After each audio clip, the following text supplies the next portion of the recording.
ते निश्चित नाही आहे. आता फेब्रुवारी महिन्यात आम्ही बैठक घेतो 15 ते 20 तारखेला आणि तेव्हा एक कशा पद्धतीनं कुठं कार्यकर्ता ताकदीचा मिळतं का, कसं आहे की लोकसभा मोठी निवडणूक आहे आणि त्या संदर्भात निर्णय घेताना थोडा उमेदवारी मजबूत पाहिजे आणि युतीत भेटला तरच ते लढू. स्वातंत्र्य लढण्याची ताकद आमची सध्या नाही आहे.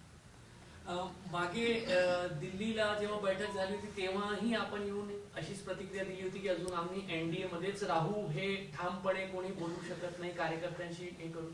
मध्यंतरी शरद पवार साहेबांची आपली भेट झाली, काही विचार बदलताय का?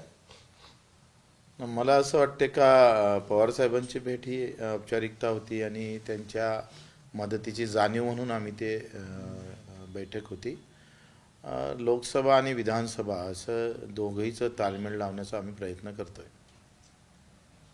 अमरावतीच्या अनुषंगाने काय अमरावतीची निवडणूक लढणार आहे? आता तिथं आमचे 2 आमदार आहे, मी आणि राजकुमार असे 2 आमदार आहे आणि आमचं असं मत आहे का एक मतदारसंघ आम्हाला भेटला पाहिजे, आमची मागणी आहे. सध्या पण तो तिथल्या खासदार जे आहेत त्या नवनीत राहणार, त्यांनी आमच्याकडून लढावं, ते लढतील. तो त्यांचा प्रश्न नाही, तर मतदारसंघ आम्हाला द्या. तुम्ही ऑफर देताय? मग काय हरकत आहे? त्यांचा पण स्वतंत्र पक्ष आहे. आता ते बीजेपीतून लढतात का स्वतंत्र स्वाभिमानी लढतं ते माहीत पडेल. की राष्ट्रवादीतून असा प्रश्न? राष्ट्रवादीतून ते लढणार नाही आता, कारण एकंदरीत वाटचाल ही भाजपातूनच लढेल असं वाटतं. माझं असं म्हणणं आहे त्यांनी स्वाभिमानीतून लढावं, प्रहार स्वाभिमान युतीनं लढावं.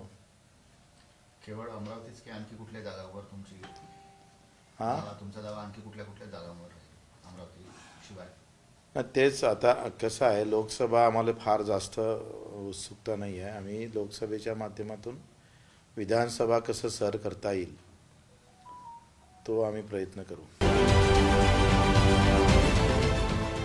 देश विदेशातील प्रत्येक घडामोडींचे लाईव्ह अपडेट मिळवण्यासाठी आता साम टीव्हीच्या सर्व सोशल मीडिया प्लॅटफॉर्मला लाईक, फॉलो आणि सबस्क्राईब करा.